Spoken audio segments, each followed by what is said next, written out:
ये सवाल हमें हमेशा अपने से पूछना चाहिए।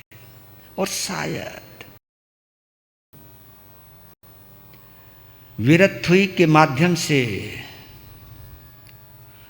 प्रभु महावीर के परम आनंद परमात्म स्वरूप को निहार कर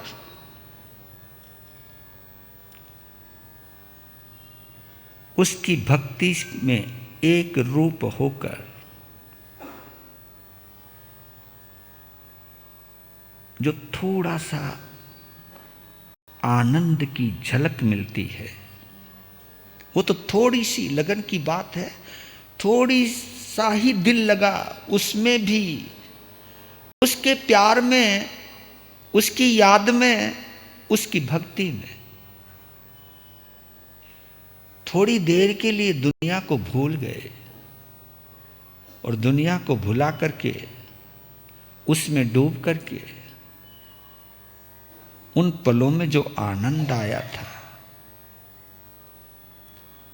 उस आनंद का अगर आपको अनुभव हो जाए, क्योंकि एक बात तो बतला देता हूं, आधे आधे से बात बनेगी नहीं। आधा दिल दुनिया में, आधा दिल भगवान में, है ना। एक कहावत आती ना, दुविधा में दोनों गए, माया मिली ना राम। इसको दुविधा बोलते हैं, थोड़ा ये कर लूं, थोड़ा ये कर लूं।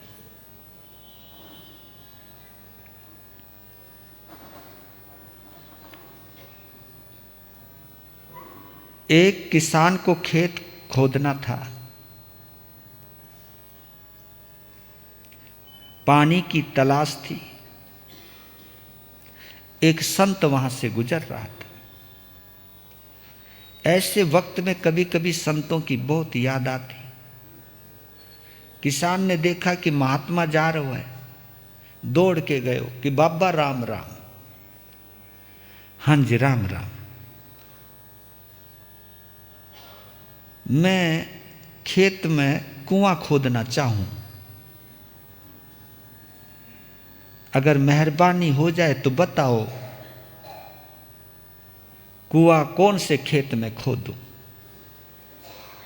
क्योंकि खेत कई थे। महात्मा जी पहुंच गए, कहा कि ये खेत है, इसमें तू खोद ले। कितना खोदूं? 100 फुट। 100 फुट पे पानी आ जाएगा। महात्मा चलो गए। उसने 100 फुट की खुदाई की, पानी निकला नहीं। खोपड़ी हो गई खराब कि संत भी झूठ बोले। इधर खोपड़ी खराब हो रही, 3-4-5 दिन के बाद महात्मा जी फिर वहां से गुजर रहे थे। वो दूसरी तरफ जा रहे थे, पहले यूं जा रहे थे, अब यूं जा रहे थे, जहां से आए थे वहां जा रहे थे। महात्मा को देखती मूड तो था ही खराब। पहुंच गया, कहा कि ये बता तुझे साधु बनाया किसने? अगर साधु किसने बनाया? भाई हमारे गुरुजी ने बनाया। यार तू तो बहुत झूठ बोल रहे। क्योंकि अब वो वंदना जयराम जी की भी गई, क्योंकि जब मूड खराब हो तो राम राम कौन करे? अंदर परेशान, ऊपर से राम राम करे कैसे? क्योंकि गांव के लोगों में ये बहुत साफ सुथरा मामला है, जो अंदर है वो बहुत साफ। कहा कि बात क्या हुई? नुकत तुमने झूठ क्यों बोला? तुमने कहा था 100 फुट पे पानी निकलेगा, पानी तो निकलो नहीं। नुकत ये हो ही नहीं सकता। नुकत ये हो चुका। तू कह हो नहीं सकता, ये हो चुका। नुकत चल दिखा। तो देखा तो वहां माजरा ही कुछ और था। उसने 10-10 फुट के 10 गड्ढे खोद रखे। 10-10 फुट के 10 गड्ढे। महात्मा ने कहा ये क्या किया? और तुमने तो कहा था 100 फुट पे पानी निकलेगा, हिसाब लगाओ। 10 10 10 10 10 न कर यार बस। मैंने कहा था बोलिया 100 फुट पे, यानी तूने लगाया हिसाब, तूने गहराई नहीं नापी। अगर तूने जितना टाइम इन 10 गड्ढों को खोदने में लगाया हो, इतना टाइम तू एक ही जगह 100 फुट खोदता तो पानी, हम यही कर रहे हैं। फिर कहते जी नौकार मंत्र में ताकत ही ना है, मंत्रों में समायिक में कुछ फायदो ही ना। फायदो इसलिए नहीं है क्योंकि तुम आधे अधूरे ही हो, आधे यहां आधे वहां। जो काम करो डूब के करो। सच कहता हूं, पानी कितना कोमल होता है, लेकिन वही बूंद एक पत्थर की शिला पर टपकती रहे, टपकती रहे, टपकती रहे, टपकती रहे, तो बूंद भी उस पत्थर में छेद कर। अगर एक ही जगह वो बूंद टपकती रहे, टप टप टप, जो ये जो चीज, जो एक धुन है, ये इसी धुन से जोड़ने का अभ्यास या प्रयास, ये उपकार है उस। अब तो हमारे परम गुरु हैं वो आचार्य सुधर्मा स्वामी, विरथुई के माध्यम से क्या अद्भुत अद्भुत अनुभूति सुना रहे हैं, क्या अनुभूति की अभिव्यक्ति दे रहे हैं। नौवीं गाथा को एक बार फिर दोहरा लेते और देखिए, नौवीं गाथा से लेकर के 14वीं गाथा तक पूरा सुमेरु पर्वत का ही वर्णन है। यहां पे तो थोड़ी सी झलकी है उन्होंने। सेवीर्येनम परिपुण्य वीर्ये सुदंसनेवा नग सौ सेठे सुरालेवासी मुदा गरे से विराय नेग गुणो विवेय, विराय नेग गुणो विवेय।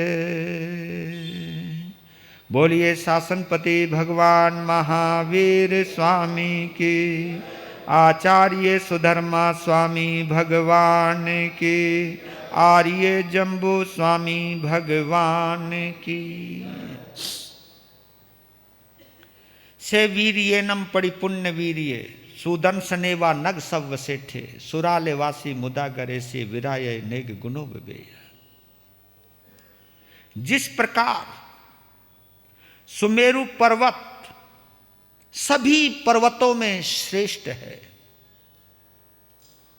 जिस प्रकार सुमेरु पर्वत सभी पर्वतों में श्रेष्ठ है और सभी देवी देवताओं के लिए आनंददायक है, उसी प्रकार मेरे परम पिता परमात्मा प्रभु महावीर अपने संपूर्ण परिपूर्ण अपने संपूर्ण सामर्थ्य से सभी जीव श्रेष्ठ हैं और सभी के लिए आनंददायक है, सभी भक्त हृदयों के लिए आनंददायक है, सभी भव्य प्राणियों के लिए वो आनंद का घर है, आनंद का महल है, मोद जनक पर मोद जनक। ये दोनों की जो तुलना की है, सुमेरु पर्वत की सर्वश्रेष्ठता और उसका एक फल है कि वहां नंदन वन में आकर के वहां पर जो भी बने हुए हैं, वातावरण जो बना हुआ है, वहां जब देवी देवता आते हैं, घूमते हैं, मस्ती करते हैं, तो वो उनको ऐसा लगता है कि बस यही है दुनिया का, यही, इससे बढ़िया कोई स्वर्ग नहीं, इससे बढ़िया कोई सुख नहीं। तो वो सुमेरु पर्वत देवी देवताओं को अपनी तरफ आकृष्ट करता है। इसलिए करता है क्योंकि वहां आकर के देवी देवताओं को एक आनंद की अनुभूति होती है, इंद्रियों के सुखों की भी अनुभूति होती है। वो इंद्रियों को सुख देता है सुमेरु पर्वत देवी देवताओं के। लेकिन प्रभु महावीर भी अपने संपूर्ण सामर्थ्य के बलबूते पर उन्होंने जो अपने अंदर मैत्री भाव के प्रभाव से जो उन्होंने आनंद की बरसात की है, और उस मैत्री भाव के वजह से उन्होंने जो मोहनीय कर्म को नष्ट करके वीतरागता का जो एक स्वरूप धारण किया है, और उस वीतरागता के माध्यम से एक ऐसा भव्य नजारा बनता है कि उनके सामने आने वाला कोई भी हो, शत्रु भी हो, इवन जन्मजात बैरी भी हो, जन्मजात बैरी जिनका जन्म से ही दुश्मनी है, सांप और नेवला एक दूसरे के जो भोजन है, गाय और शेर एक ही घाट पर पानी पीते हैं, यानी उस समोसरण में आकर के अपना वैर भाव भूल जाते हैं। आप ये सोचो कितना अमृत भरा है उनके पास, कितना प्रेम भरा हुआ है और कितना मैत्री भाव का प्रभाव है। और इसीलिए जहां परमात्मा तीर्थंकर भगवंत उपदेश देते हैं, जगह को समोसरण कहते हैं। और समोसरण भी इसीलिए शब्द आया कि जहां पर सभी को समान रूप से शरण प्राप्त हो, समान रूप से, जहां कोई भेदभाव ही नहीं है, समान रूप से, जहां सभी को समान रूप से शरण मिलती है। और दूसरा अर्थ यह है कि वो उस समोसरण में कोई भी आया है, सभी को ऐसा लगता है भगवान मुझे सुना रहे हैं, भगवान मुझे देख रहे हैं, भगवान का पूरा आनंद मेरे ऊपर बरस रहा है। और वो एक को नहीं, वहां पर जितने भी हैं सभी को ऐसा लगता है भगवान मेरे हैं, भगवान मेरे हैं, भगवान। ये देखिए, ये कब आया? ये तभी आता है जब परमात्मा ने सभी को अपना माना, और मैत्री भाव में ही सभी को हम अपना मानते। ये जो विशेषता प्रकट हुई है। आज मैं एक छोटा सा एक शायर का शेर सुना रहा हूं आपको। दो शेर सुना रहा हूं और इसमें झलक देखना आप उसको। एक कहता कि है प्रभु आईना साफ किया तो मैं नजर आया। आईना, हे प्रभु आईना साफ किया तो मैं नजर आया, और जब मैंने मैं को साफ किया तो तू नजर आया। जब मैं को साफ किया तो तू नजर आया। आईना साफ किया तो मैं नजर आया, जब मैं को साफ किया तो तू नजर आया। जब तक ये मैं नहीं जाएगी ना, तब तक परमात्मा। फिर दूसरी एक और शेर बोल रहा हूं। आरजू की थी, आरजू मोहब्बत की थी। मोहब्बत तुम समझ लो कि जिससे प्यार हो जाए, ये मुझे मिल जाए, ये मुझे मिल जाए। आरजू मोहब्बत की थी इबादत के सहारे। कभी कभी हम मन चाही चीज को पाने के लिए कभी भगवान के दरबार में जाते हैं कि ये मुझे पसंद है, ये मुझे मिल जाए, ये मुझे पसंद है, ये मुझे मिल जाए। सनातन परंपरा में तो जो कुंवारी कन्याएं हैं वो शिव जी के पास शिव जी का व्रत भी रखती हैं, सोमवार का व्रत भी रखती हैं, पानी भी चढ़ाती हैं। क्यों? अच्छो पति मिल जाए। ये तो ये क्या गजब ढाया है। आरजू मोहब्बत की थी इबादत के सहारे। जब इबादत की तो मोहब्बत खुदा से हो गई। जब इबादत की तो मोहब्बत खुदा से हो गई। आरजू की थी मोहब्बत की इबादत के सहारे, लेकिन जब इबादत की तो मोहब्बत खुदा से हो गई। हम चले थे किसी शरीर को पाने के लिए, लेकिन जब इबादत की तो मोहब्बत खुदा से हो गई, क्योंकि हमने इस शिद्दत से इबादत की कि दुनिया से मोहब्बत हट गई और खुदा से दिल लग गया। इसको इबादत कहते। इबादत करते करते खुदा से मोहब्बत हो जाए, ये इबादत की ताकत। इबादत हमारे यहाँ पूजा पाठ को मतलब पूजा पाठ है, सामायिक समर है। इसको मुस्लिम समाज में या उर्दू की भाषा में क्या बोलते? इबादत। इबादत कि परमात्मा अब तू मेरा स्वभाव बन चुका है, इसको इबादत कहते हैं। कि तू ही मेरा असली स्वरूप है। और ये स्वरूप को पाने के लिए, अब ये देखिए, इसको थोड़ा सा समझाऊं मैं आपको। 3 शब्द आते हैं।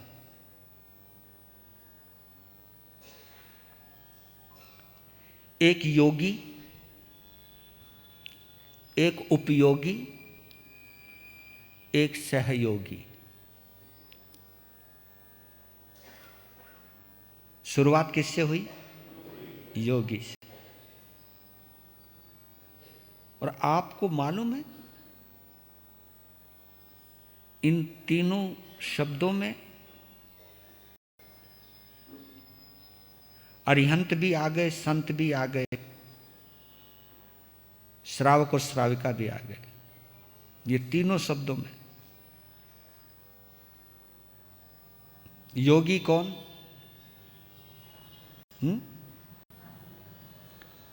योगी होता है अरिहंत। उनको 13वां गुणस्थान है ये। उनका नाम क्या है? सहयोगी केवली गुणस्थान। योग है उनके पास, उनको योग कहते हैं। सहयोगी केवली गुणस्थान। सिद्ध अवस्था में अयोगी होते वो। योगी किसको कहते हैं? अरिहंत को कहते हैं। अरिहंत कब बनता है? जब एक यथाख्यात चरित्र प्रकट होता है। कौन सा? 5 चरित्र में एक चरित्र है लास्ट वाला। कौन सा? यथाख्यात चरित्र। उस चरित्र से अरिहंत का जन्म होता है। उस चरित्र में अरिहंत पैदा होता है। यथाख्यात चरित्र। योगी की एक परिभाषा और बतला दे तो आपने पढ़ा हो, मनस्य एकम, वचस्य एकम, कायस्य एकम, महात्मा नाम। जिसका मन और काया एक, उसको योगी कहते हैं। वहां कोई भेद नहीं है, कोई प्रभेद नहीं है, कोई भेदभाव नहीं है, बिल्कुल समानता है। जो मन में है वही वचन में है, जो वचन में है वही व्यवहार में है, यानी कोई अंतर नहीं है। और हम सबको देख लो, हमारे मन में कुछ, जबान पर कुछ, शरीर से कुछ। ये 3 तो टुकड़े ले लेके फिर रहे हो आप। किसी को दिल का टुकड़ा कहते हो, उससे मन भर जाए तो दूसरे को दिल का टुकड़ा कहते हो। तुम्हारा पता ही नहीं चलता कितने टुकड़े बदल लेते हो, कितने टुकड़ों में बटे हुए हो आप। कहीं पर भी पूरा नहीं रह पाते हम, कहीं पर भी पूरा हो नहीं पाते हैं। और ये जो अधूरापन है, ये जो दोगलापन है, ये हमको परम आनंद से जुड़ने नहीं देता है। यही दोगलापन हमको शुक्ल ध्यान में उतरने ही नहीं देता है। शुक्ल ध्यान तो छोड़ो, धर्म ध्यान में भी आने नहीं देता है। ये दोगलापन। कहते हैं हम सब, आप इस वक्त और हम इस वक्त धर्म ध्यान के प्रतीक हैं, लेकिन अपना अपना जमीर को टटोलो कि हम धर्म ध्यान कर रहे हैं या नहीं। धर्म ध्यान का मतलब जो ध्यान धर्म के लिए हो, जो ध्यान धर्म के लिए हो, धर्म यानी आत्मा के लिए हो, आत्मा यानी परमात्मा के लिए हो, जहां आत्मा के अलावा कुछ ना हो, वो धर्म ध्यान है। आत्मा में प्रवेश जो हम प्राप्त करते हैं धर्म ध्यान के माध्यम से, यानी आत्मा का ध्यान धर्म ध्यान। परमात्मा शुक्ल ध्यान की अवस्था में हम परमात्मा बनते हैं, हम अरिहंत बनते हैं। श्रावक, श्राविका, साधु और साध्वी, ये जो पद है ये धर्म ध्यान का ही पद है। शुक्ल ध्यान में तो संत अरिहंत हो जाता है, उस अवस्था में पहुंच जाता है। जब शुक्ल ध्यान की अवस्था में पहुंचता है तो वहां अरिहंत का स्वरूप प्राप्त होता है। तो आप ये सोचिए कि अभी तो हम योगी नहीं, और आज के जमाने में योगी नहीं बन पाए, कोई बात नहीं, बहुत संभावना है। योगी नहीं बन सकते तो क्या बन सकते हो? उपयोगी। उपयोगी का मतलब है, उपयोगी का मतलब, क्योंकि यहां पे भी कंफ्यूज होता है। उपयोगी का मतलब देखो, एक होता है अध्यक्ष, एक होता है उपाध्यक्ष, राइट। एक चेयरमैन होता है, एक वाइस चेयरमैन होता है। जो वाइस शब्द है ना, वाइस चेयरमैन, ये उप है, ये उप है। हम योगी नहीं बन पाए, लेकिन इस पंचम आर्य ने हमको उपयोगी तो बनाया, यानी हमको साधु साध्वी श्रावक और हमको साधु साध्वी तो बनाया। ये उपयोगी। अरिहंत से छोटा कौन है? प्रधान से छोटा उप प्रधान होता है, अध्यक्ष से छोटा उपाध्यक्ष होता है। और कभी कभी आप समझते हो उपाध्यक्ष अध्यक्ष की अनुपस्थिति में बड़ा प्रभावशाली होता है। अब अरिहंत तो नहीं है, कौन है? संत है। संत जो होता है वो उपयोगी होता है। उपयोगी, छोटा योगी। उपयोगी यानी छोटा योगी। हम योगी नहीं बन पाए, हम योगी नहीं बन पा रहे हैं यहां पर, लेकिन उपयोगी तो बने, छोटे योगी तो बने।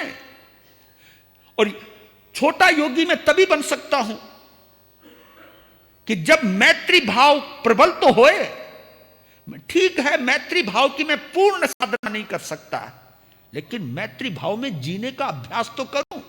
मैं अगर स्खलित होता हूं, मैं अगर कहीं फिसलता हूं, अगर मैं कहीं विचलित भी होता हूं, तो संभावना है वापिस आने की। प्रतिक्रमण कर, वापिस आ, कि तू आगे मत जा, अपनी सीमा में आ, अपनी औकात में आ, अपनी मर्यादा में आ। तो संत उपयोगी होता है। और सहयोगी कौन होता है? श्रावक और ये सहयोगी हो। ये देखो, 3 पदों में एक पद की हम पूजा करते हैं, आराधना करते हैं। योगी की पूजा यानी अरिहंत की पूजा संत भी करता है, श्रावक और श्राविका भी करता है। और जब तक हम, सचमुच बोल रहा हूं, जब तक हम अरिहंत से जुड़े रहेंगे तभी तक हमारा संतत्व और आपका श्रावकपना जिंदा रहेगा।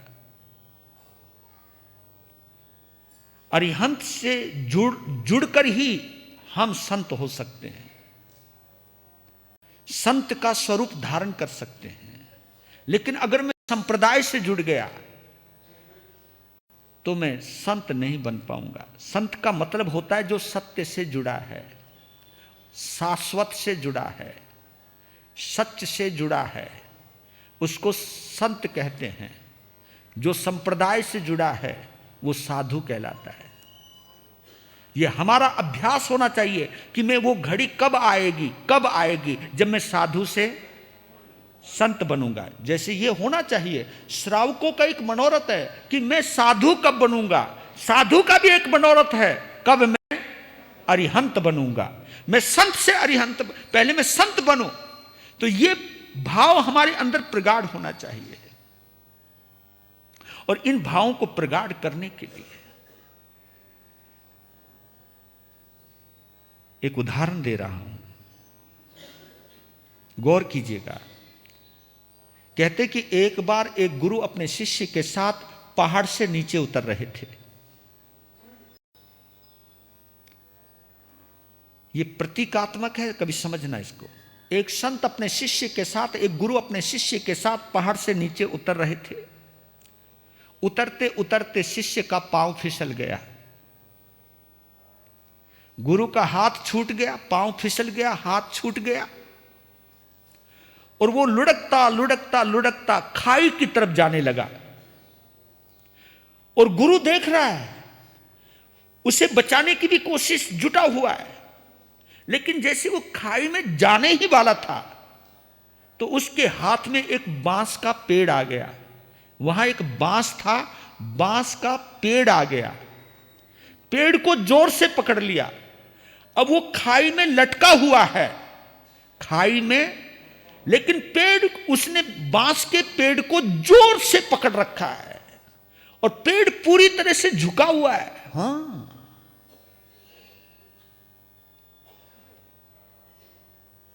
लेकिन बांस का पेड़ टूटा नहीं। थोड़ी देर में गुरु पहुंच गए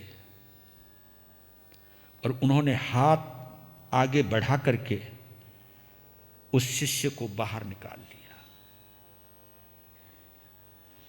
शिष्य की जान में जान आई, गुरु को प्रणाम किया, दोनों गुरु चेले चल पड़े।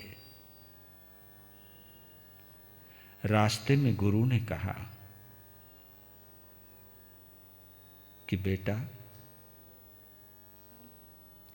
बांस के वृक्ष ने, बांस के पेड़ ने तुझे एक संदेश दिया था,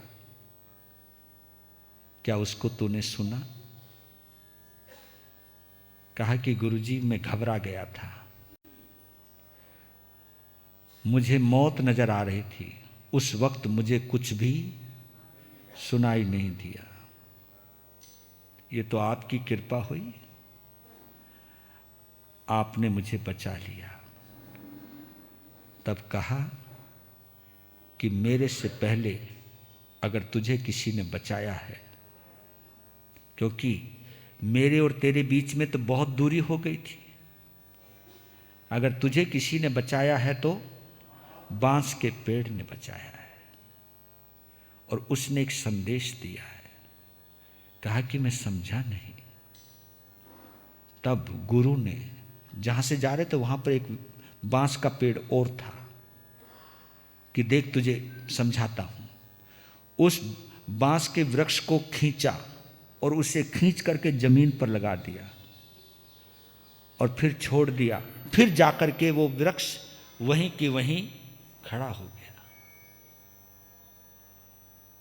ये संदेश दिया, क्योंकि ये कौन सा संदेश है कि एक संदेश है,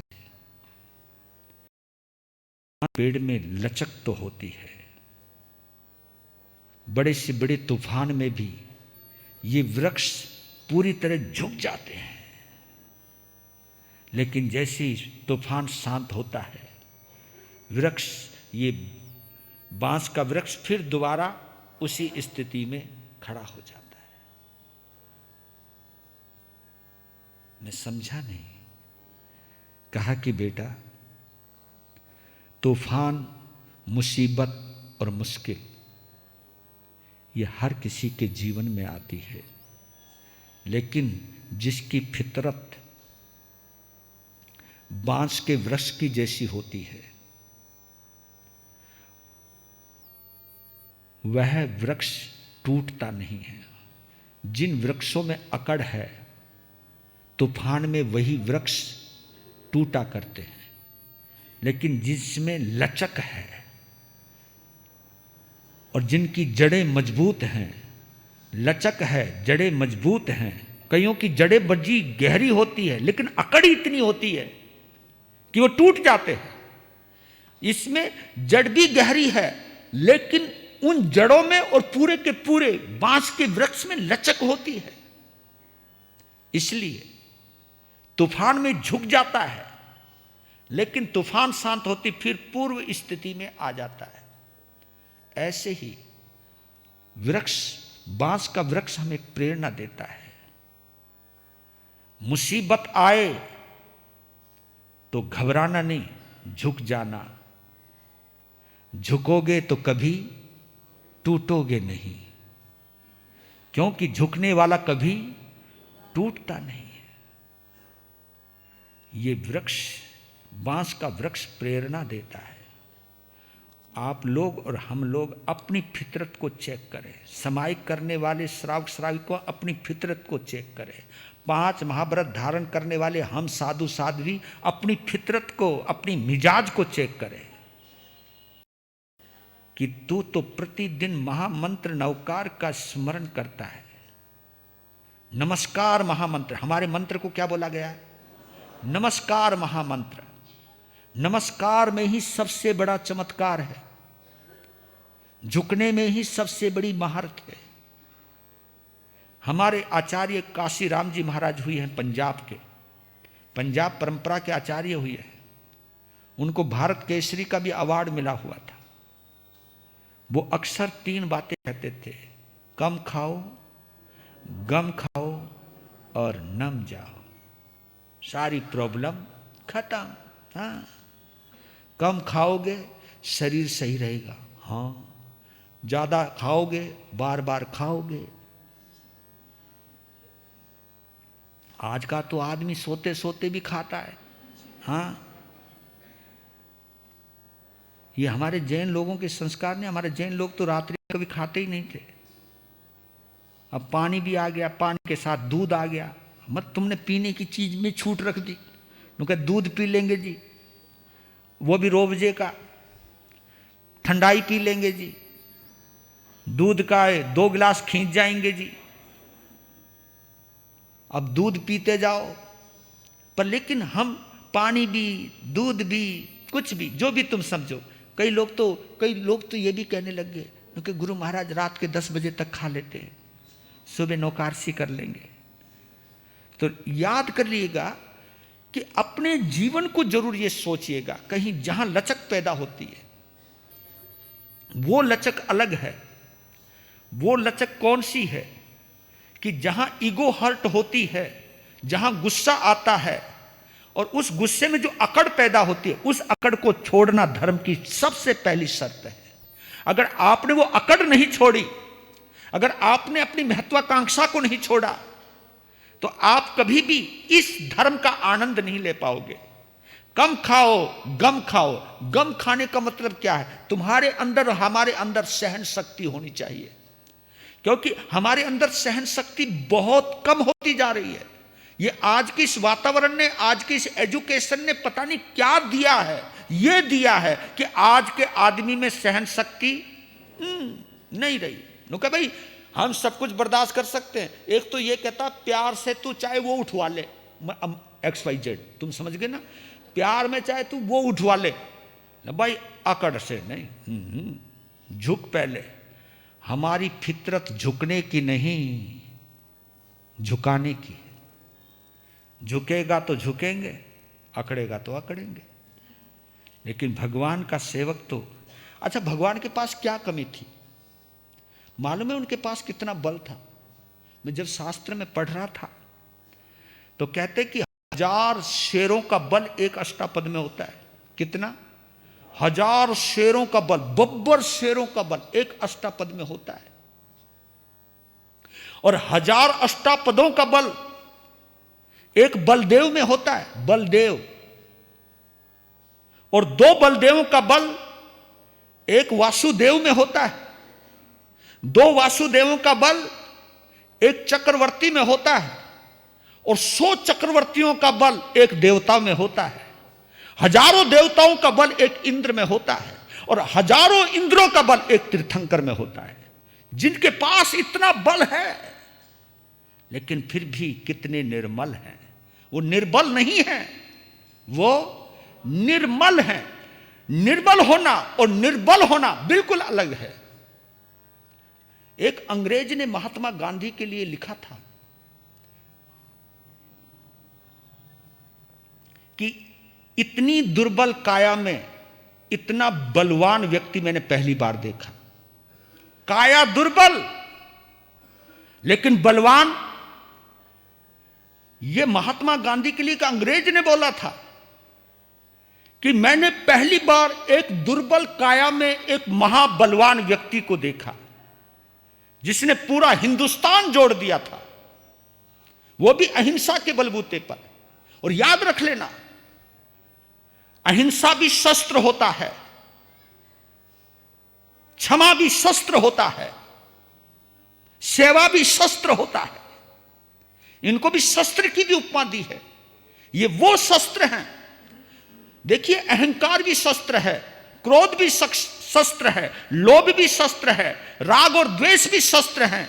लेकिन इन शस्त्रों में और इस शस्त्र में बड़ा अंतर है, बड़ा अंतर है। एक वो शस्त्र है जो हमारे दुश्मन पैदा करता है।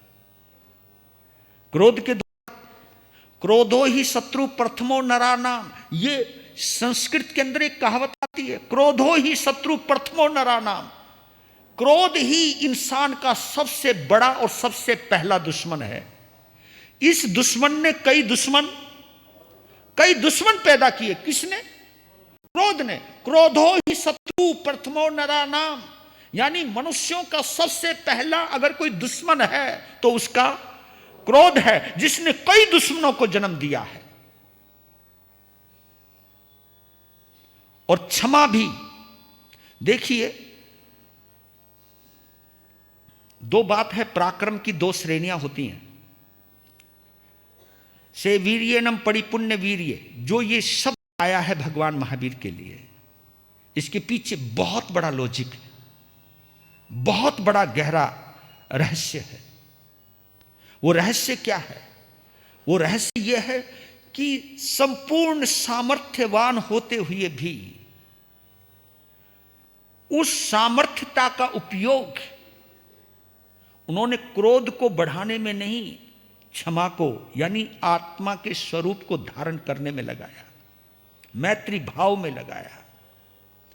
तो पराक्रम दो स्थिति से पैदा होता है। एक पराक्रम भय के द्वारा पैदा होता है और एक पराक्रम अभय के द्वारा पैदा होता है, अहिंसा के द्वारा पैदा होता है। भय में जो पराक्रम पैदा होता है वो पराक्रम धीरे धीरे क्रूरता में तब्दील हो जाता है। क्रूरता यानी मुझको किसी से डर लगता है तो हमें सोचता है इसको खत्म ही कर दूं, इसको मार ही दूं, जड़ मूल से मिटा दूं, इसको ना रहेगा बांस ना बजेगी बांसुरी, नाश ही कर दूं इस जड़ का। तो किसी को मारना, क्रूर बनाना है ये। तो रास्ता एक क्रूरता का निकलता है, एक पराक्रम का निकलता है। तो महावीर पराक्रम है। वो चाहते तो, मैंने बोला था, वो चाहते तो चक्रवर्ती बन जाते, लेकिन उन्होंने निर्णय लिया कि मैं लोगों को, राजाओं को नहीं मारूंगा तो मैं अपने कर्म रूपी शत्रुओं को मारूंगा। तो क्रोध को मारने के लिए उन्होंने क्या किया? क्षमा को धारण किया, जबकि उनके पास शरीर में तो अनंत बल था। वो किसी की तरफ एक टेढ़ी नजर देखते तो वहीं खत्म हो जाता, लेकिन उन किसी सामर्थ्य का उन्होंने उपयोग अगर किया है तो मोहनीय कर्म को मारने में किया। मोहनीय कर्म को मारने से क्या फायदा वो मालूम है? देखिए, जो हमारा शस्त्र है वो शत्रु की गर्दन काट सकता है, लेकिन क्षमा का शस्त्र ऐसा है, वो शत्रु को नहीं मारता, शत्रुता को ही मार देता है। वो दुश्मन को नहीं मारता, दुश्मनी को ही मार देता है। सामने वाले के अंदर से दुश्मनी ही निकाल देता है। बदलाव तो मरा तो है ना, लेकिन दुश्मन नहीं मरा। कौन मरा? दुश्मनी मरी। और दुश्मनी मरने के बाद क्या हुआ? याद कर लेना। 2 मिनट की एक बात और कहना चाहता हूं कि एक बार कहते हैं कि एक सुनार के पास वर्षों पुरानी लक्ष्मी वास करती थी। लक्ष्मी जब जाने लगी तो सोचने लगी मैं सुनार को बोल के जाती हूं, और कहा कि सेठ मैं अब जा रही हूं, मुसीबत आने वाली है। हाँ वो तो है ही, पर लेकिन मैं तेरे पास इतने रही हूं तो तुझे मैं कुछ ना कुछ वरदान देना चाहती हूं। तो उस सुनार ने कहा था मुझे कुछ नहीं चाहिए, अगर आप देना ही चाहते हो तो मुझे एक वरदान जरूर दे दो कि मुसीबत चाहे, नुकसान चाहे कितनी भी बड़ी आ जाए, लेकिन हमारे जितने भी पारिवारिक सदस्य हैं उनमें से प्रेम खत्म ना हो, बस, और मुझे कुछ नहीं चाहिए। तथास्तु चली गई। कुछ दिनों के बाद सबसे छोटी बहू खिचड़ी बना रही थी। खिचड़ी में नमक डालकर अपने काम में लग गई।